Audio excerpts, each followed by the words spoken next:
Disclaimer. दोस्तों, ये कहानी केवल एक काल्पनिक रचना है। ये केवल लेखक के द्वारा रची गई यह एक कहानी है। इसका वास्तविक जीवन से कोई भी संबंध नहीं है। कृपया आप कहानियों को केवल मनोरंजन की दृष्टि से ही सुने, और साथ ही अगर आप इस चैनल नॉवल स्टोरी 2.6 पर पहली बार आए हैं तो चैनल को सब्सक्राइब और वीडियो को भर भर लाइक करना ना भूलें। धन्यवाद। एपिसोड 86। रणविजय ये सारी बातें बोलकर विधि को बाथरूम में ले जाने लगता है। वही विधि उसकी बातें सुनकर हैरान हो जाती है और अपने मन में बोलती है, ये कितने ज्यादा बुरे हैं, यह इस बात को कैसे भूल सकते हैं कि जो कुछ भी हुआ है इनकी वजह से हुआ है। हाँ, हमारा शरीर अभी थोड़ा कमजोर है, लेकिन इसका मतलब यह नहीं है कि सब कुछ इनकी वजह से हुआ है और अब इस तरह से बात कर रहे हैं जैसे कि सारी गलती हमारी ही है। रात को ये किस तरह से व्यवहार करते हैं इसके बारे में तो इन्हें खुद बात नहीं होता है, और आप ये हमारे ऊपर यह सारी बातें कह रहे हैं। मन तो कर रहा है कि अभी इन्हें सारी बातें बताएं, पर क्या करें। अगर हमने ऐसी सारी बातें करी तो पता नहीं है हमारे बारे में क्या सोचेंगे। यही सब सोते हुए वह अलग अलग मुंह बना रही थी, जिसे रणविजय अच्छे से देख रहा था, और उसे मन ही मन उसे इस तरह से परेशान करने में बहुत मजा आ रहा था। विधि को सच में अपने दिल में बहुत डर लग रहा था, क्योंकि उसे सच में अपने लोअर पार्ट में दर्द हो रहा था, और अगर कुछ भी ऐसा वैसा हुआ तो फिर उसे और प्रॉब्लम हो सकती है। यही सब सोचकर उसका दिल जोर जोर से धड़क रहा था।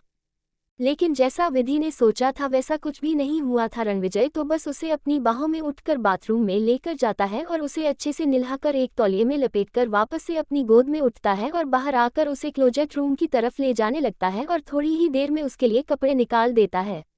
ये कपड़े वह कपड़े नहीं थे जो कि विधि हमेशा पहनती थी, यानी कि साड़ी या ट्रेनिंग वाले कपड़े थे, यानी जिम के कपड़े।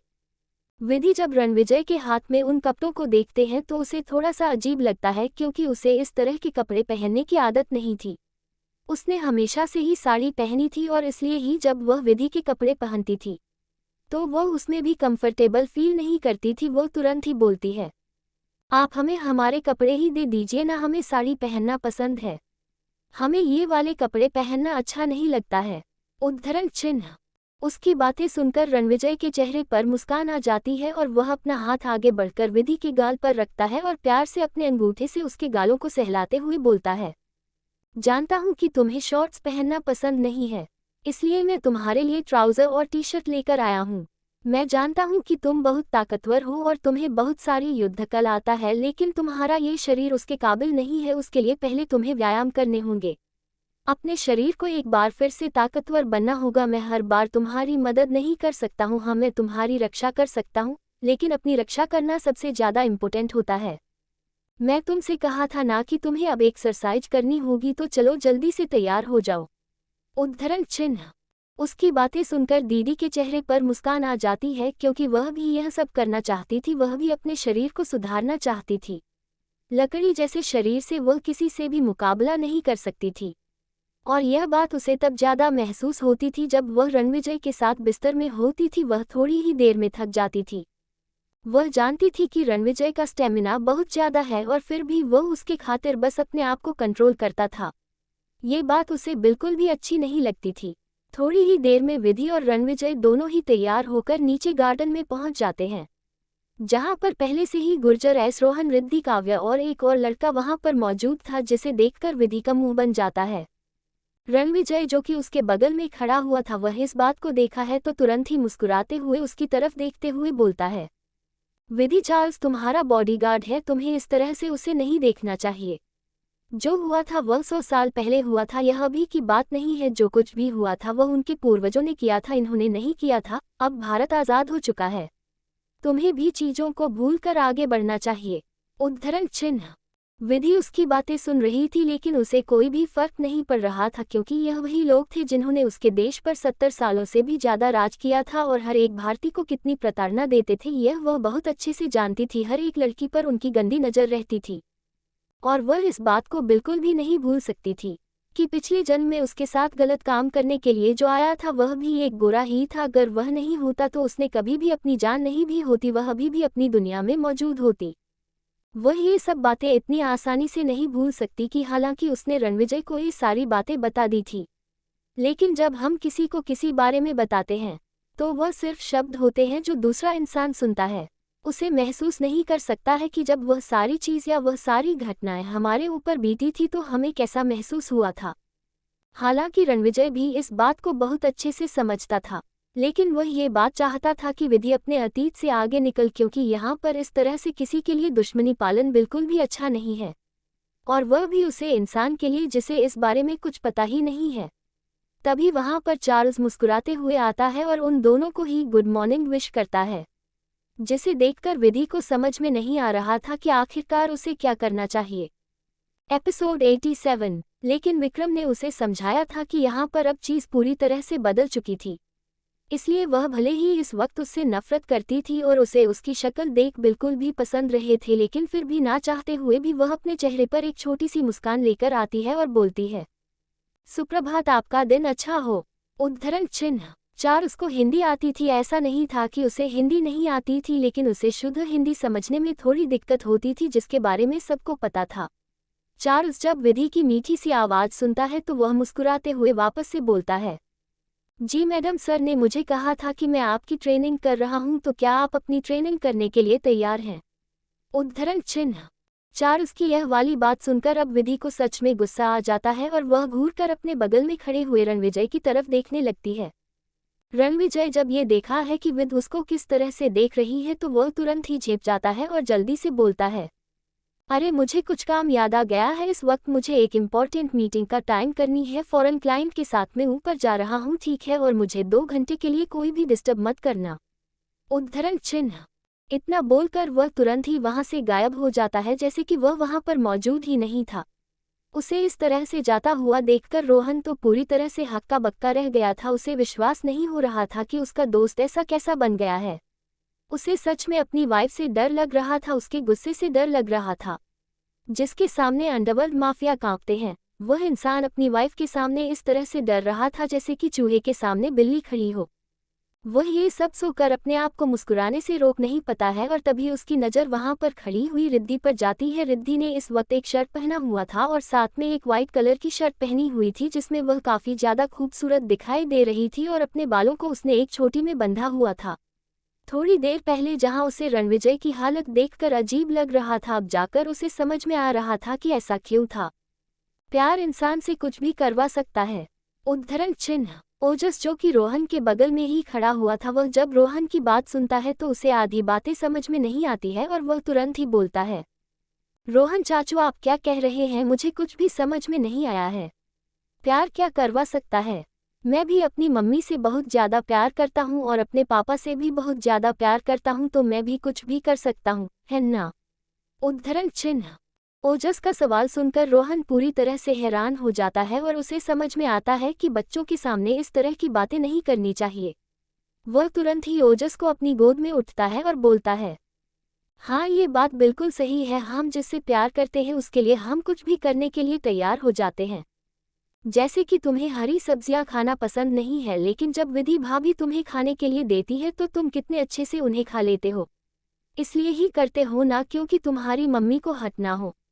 और जब हम किसी इंसान के बारे में अच्छा सोचते हैं, उनसे प्यार करते हैं, तो हम उन्हें उदास नहीं देख सकते हैं और इसीलिए ही हम वह भी करने के लिए तैयार होते हैं जो हम नहीं करना चाहते हैं। इसे ही प्यार कहते हैं। उद्धरण चिन्ह। दूसरी तरफ चार्ल्स विधि के शरीर को देखा है। विधि का शरीर इस वक्त बहुत ही ज्यादा पतला था, उसकी हाथों की हड्डियां भी देखी जा सकती थी, उसके चेहरे पर बहुत कम मांस था। हालांकि अब उसका चेहरा पहले की तरह झुर्री वाला नहीं था। जब से उसने अपनी हर्बल मेडिसिन्स लेना स्टार्ट किया था, जो कि उसने खुद ही उगाई थी, तब से धीरे धीरे करके उसके शरीर में सुधार होने लगे थे। लेकिन फिर भी बाकी लड़की के हिसाब से वह काफ़ी ज़्यादा पतली और कमज़ोर दिखाई दे रही थी। हालांकि उसका चेहरा बहुत ही ज़्यादा खूबसूरत था, लेकिन उसके चेहरे पर कोई भी रौनक दिखाई नहीं दे रही थी जो कि एक लड़की के चेहरे पर होनी चाहिए। चार्ल्स को समझ में नहीं आ रहा था कि आखिरकार उसे अपनी लेडी बॉस को ट्रेन करने के लिए पहले कौन सी एक्सरसाइज करवानी चाहिए, क्योंकि उनके शरीर को देखकर ऐसा लग नहीं रहा था कि वह कोई भी एक्सरसाइज कर सकती है। चार्ल्स गहरी लंबी सांस लेता है और विधि की तरफ देखते हुए बोलता है, मैडम, आप इस ग्राउंड के 5 चक्कर लगा सकती हैं। अगर आपको लगता है कि यह ज़्यादा है तो आप 1 या 2 चक्कर ही लगा सकती है, कोई बड़ी बात नहीं है। अगर आप ज़्यादा थक गई है तो आप मुझे बता सकती हैं, ठीक है? एपिसोड 88। विधि जो कि उसकी बातें सुन रही थी वह तुरंत ही अपनी गर्दन हाँ में हिला देती है। हालांकि उसे चार्ल्स से ट्रेनिंग लेना अच्छा नहीं लग रहा था, लेकिन वह इस तरह से किसी को भी डिसरिस्पेक्ट नहीं कर सकती थी, इसलिए वह उसकी बात को मान लेती है। ये ग्राउंड काफ़ी ज़्यादा बड़ा था। एक चक्कर लगाने में ही इंसान को 4 से 5 किलोमीटर का सफ़र तय करना पड़ता, लेकिन यहाँ तो चार्ल्स ने उसे 5 चक्कर लगाने के लिए कह दिया था। विधि कुछ भी नहीं रहती है और तुरंत ही भागना स्टार्ट कर देती है। चार्ल्स से अब ये देखा है तो अगले ही पल उसकी आंखें हैरानी से बड़ी बड़ी हो जाती है। उसे विश्वास नहीं हो रहा था जो कुछ भी वह अपनी आंखों के सामने होता हुआ देख रहा था। सिर्फ चार्ल्स ऐसा महसूस नहीं कर रहा था, बल्कि वहां पर मौजूद हर एक इंसान ये देखकर हैरान रह जाता है।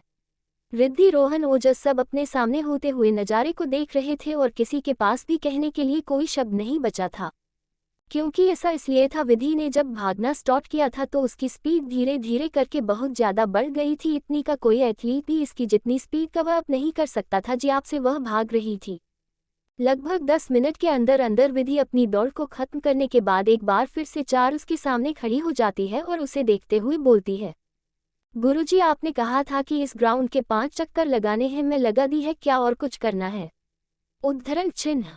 गुरुजी, यानी चार्ल्स की तो हालात ही खराब हो गई थी। उसे विश्वास नहीं हो रहा था कि इतनी पतली और कमजोर दिखने वाली लड़की इतनी स्पीड से भाग सकती है।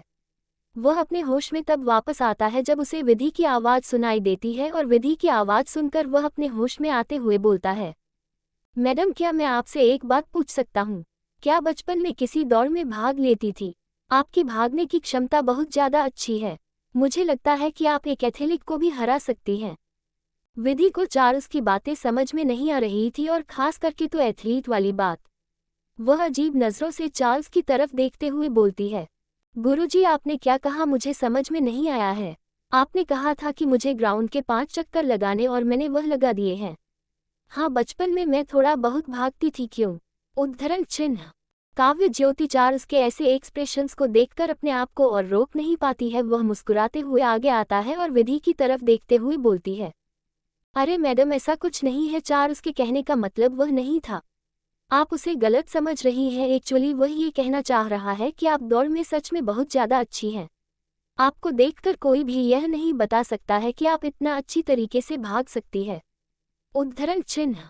रिद्धि और रोहन भी उसे देखकर हैरान रह जाते हैं। खास करके तो रिद्धि सबसे ज़्यादा हैरान थी, क्योंकि उसने आज तक विधि को कभी भी भागते हुए नहीं देखा था। जब भी वह लोग स्कूल टाइम में थोड़ी बहुत एक्सरसाइज करती थी तो विधि हमेशा थक जाया करती थी, लेकिन आज उसने विधि का एक अलग ही रूप देखा था जिसे इमेजिन कर पाना उसके लिए थोड़ा मुश्किल था। विधि, मैं सच कह रही हूँ, बचपन से आज तक मैंने कभी भी तुम्हें इस तरह से भागते हुए नहीं देखा है।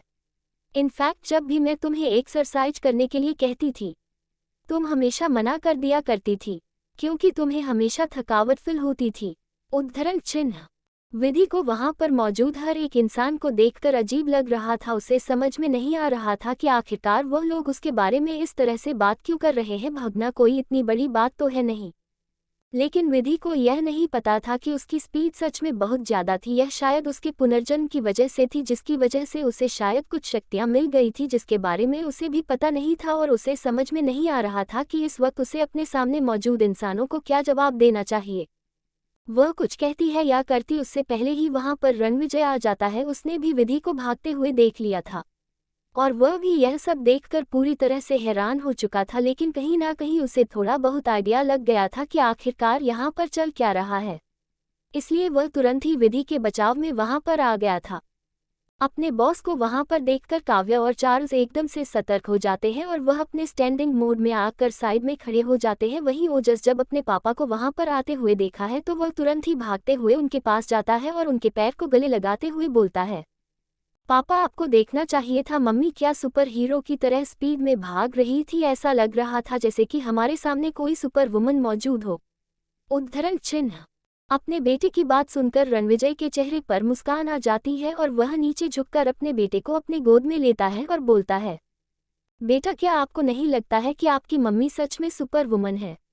लेकिन यह एक सीक्रेट है, आपको पता है ना, सुपर हीरोज को अपने सीक्रेट्स को सीक्रेट ही रखना पड़ता है, वरना उनके दुश्मन उनके ऊपर हमला कर सकते हैं। इसलिए आपको भी अपनी मम्मी की जो सुपर पावर है उसे सीक्रेट ही रखना होगा। वादा करो आप मुझसे कि आप इस बारे में किसी को कुछ भी नहीं बताएंगे। उद्धरण चिन्ह। एपिसोड 89। ओजस जैसे जैसे अपने पापा की बातें सुनता जा रहा था, वैसे वैसे उसकी आंखों में चमक दिखाई देने लगी थी। वह बहुत ज्यादा खुश हो जाता है कि उसकी मम्मी एक सुपर वुमन है। ये सब तो उसने अपनी बुक्स में पढ़ा था और मूवीज में देखा था, लेकिन उसकी मम्मी सच में एक सुपर वुमन है। ये जानकर तो वह बहुत ज्यादा खुश हो जाता है और अपने दोनों हाथों से तालियां बजने लगता है। वो पापा मतलब सच में मम्मी सुपर वुमन है। हाँ, मुझे पता है स्पाइडरमैन मूवी के अंदर भी स्पाइडरमैन अपने आप को छुपा कर रखता है ताकि किसी को भी पता ना चले कि वह कौन है। आप बिल्कुल भी टेंशन मत लीजिए, मैं किसी को भी इस बारे में कुछ भी नहीं बताऊंगा। बट मैं मम्मी के लिए बहुत ज्यादा खुश हूँ। उद्धरण चिन्ह। ओजस ये सब बातें बहुत ज्यादा एक्साइटेड होकर बोल रहा था और उसकी तोतली आवाज में वह बहुत ज्यादा क्यूट लग रहा था। रणविजय अपने बेटे की खुशी को देखकर मुस्कुराता है और अपने हाथ को उसके बालों पर सहलाते हुए बोलता है, मेरा बेटा सच में बहुत ज्यादा समझदार है। जाओ जाकर थोड़ी देर के लिए आराम कर लो, क्योंकि थोड़ी देर में फिर तुम्हारी दोस्ती तो घर पर आने वाले हैं ना। उद्धरण चिन्ह। जैसे ही ओजस रणविजय की बात सुनता है उसके चेहरे पर मुस्कान आ जाती है और वह अपनी गर्दन को हाँ में हिलने लगता है, क्योंकि वह भी अपने दोस्तों को अपनी मम्मी से मिलवाना चाहता था कि उसकी मम्मी कितनी ज़्यादा अच्छी है। और अब तो उसे ये भी पता चल गया था कि उसकी मम्मी एक सुपर वुमन है। हालांकि वह किसी को भी इस बारे में बात नहीं सकता था, लेकिन वह बहुत ज़्यादा खुश था। खुशी के मारे वह अपने पापा की तरफ अपनी चमकती हुई आंखों से देखा है और उसे नीचे झुकने का इशारा करता है। रणविजय को समझ में नहीं आता है कि आखिरकार ओजस उसे झुकने के लिए क्यों कह रहा है, लेकिन फिर भी वह वैसा ही करता है जैसा कि उसका बेटा चाहता था। वह धीरे से मुझे झुक जाता है। ये देखकर ओजस तुरंत ही उसके गाल पर एक लाइट किस कर देता है, जिसे देखकर रणविजय के चेहरे पर भी मुस्कान आ जाती है और वह अपने बेटे को अपनी गोद में उठा लेता है और घर के अंदर ले जाने लगता है। रणविजय अपने स्टडी रूम में बैठा हुआ था और उसके चेहरे पर इस वक्त टेंशन साफ दिखाई दे रही थी। तभी अचानक से रूम का दरवाजा खुलता है और विधि अंदर आती है। विधि ने इस वक्त एक लाइट पिंक कलर की साड़ी पहनी हुई थी, जिसमें वह बहुत ही ज्यादा खूबसूरत और अट्रैक्टिव दिखाई दे रही थी। एक पल के लिए उसे देखकर उसमें रणविजय खो जाता है, लेकिन उसे याद आता है कि उसने इस वक्त विधि को क्यों बुलाया था। विधि किचन में काम कर रही थी। तब उसे शर्मिला आंटी बुलाने के लिए आई थी कि रणविजय सर ने आपको किसी काम से बुलाया है। विधि को समझ में नहीं आ रहा था कि आखिरकार रणविजय उसे काम के बीच में क्यों डिस्टर्ब कर रहे हैं, क्योंकि अभी थोड़ी देर बाद ही ओजस के फ्रेंड्स यहाँ पर आने वाले थे और वादे के मुताबिक विधि उनके लिए खाना तैयार कर रही थी, अपने ट्रेडिशनल मेथड को इस्तेमाल करके, क्योंकि उसे अभी भी बहुत सारी ऐसी चीज़ थी जो किचन में उसे करना नहीं आता था। विधि जब देखी है कि रणविजय उसे किस तरह से देख रहा है, तो उसके चेहरे पर भी मुस्कान आ जाती है और उसका चेहरा थोड़ा सा लाल हो जाता है। वह अंदर जाती है, रणविजय तरफ देखते हुए बोलती है, शर्मिला काफ़ी बता रही थी कि आप मुझे बुला रहे थे, क्या कुछ काम है? उद्धरण चिन्ह।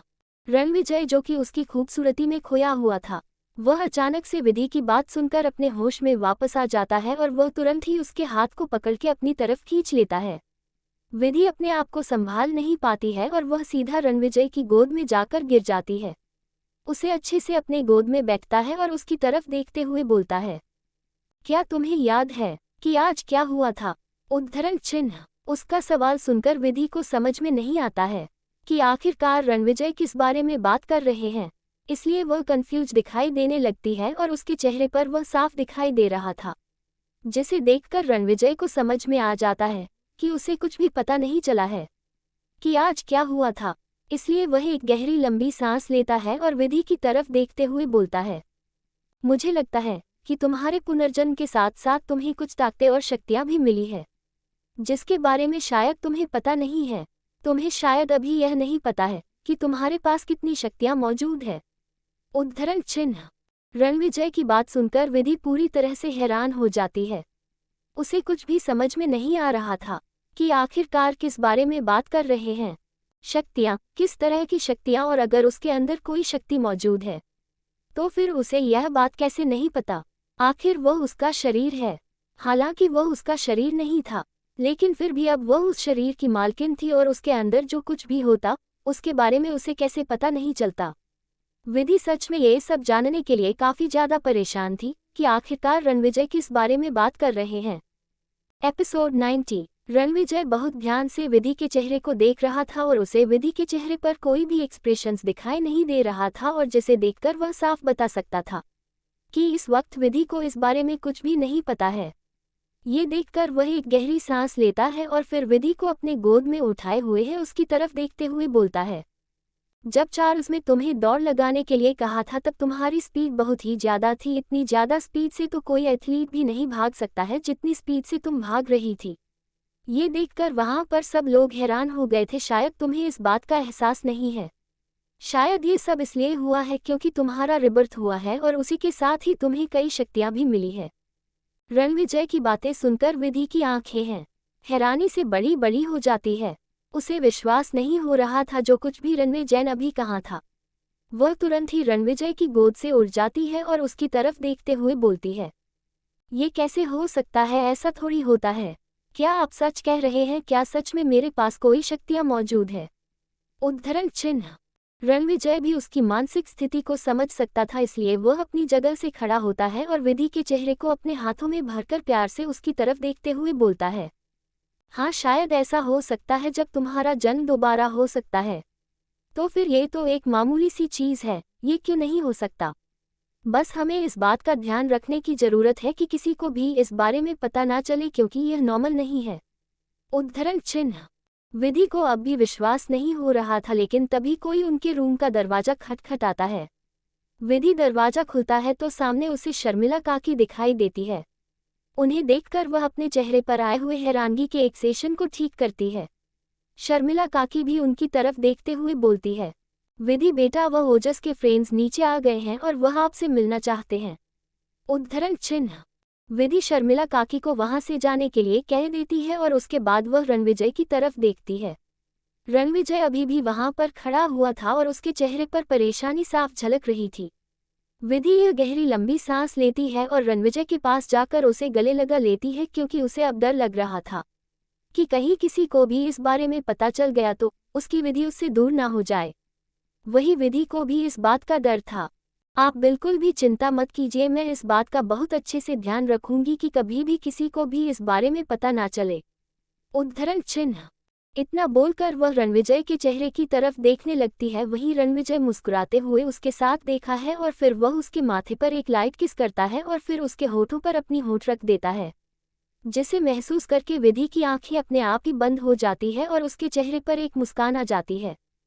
विधि को थोड़ी देर किस करने के बाद रणविजय से उसे छोड़ देता है क्योंकि विधि को नीचे जाकर देखना था, इसलिए उसके जाने के बाद रणविजय तुरंत ही अपनी डेस्क पर बैठकर काम करने लगता है।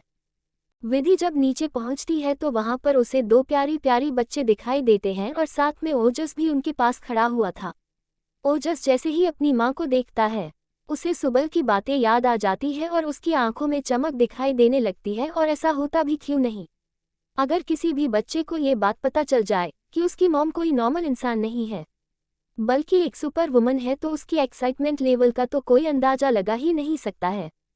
विधि मुस्कुराते हुए नीचे जाती है और उन दोनों बच्चों की तरफ देखती है। उसे याद आता है कि ये दोनों बच्चे वही है जब वह ओजस को पहली बार स्कूल लेने के लिए गई थी और वहां पर एक लड़का था जो कि ओजस का दोस्त था और दूसरी उसकी फ्रेंड थी जो कि बहुत ही ज़्यादा क्यूट लग रही थी और इस वक्त वह गोल मटोल बच्ची उसके सामने मौजूद थी।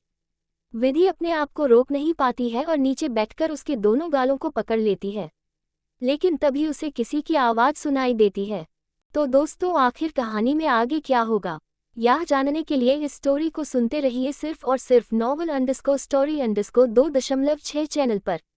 और अगर कहानी आप सभी को पसंद आए तो वीडियो को लाइक, कमेंट और शेयर जरूर करें। धन्यवाद।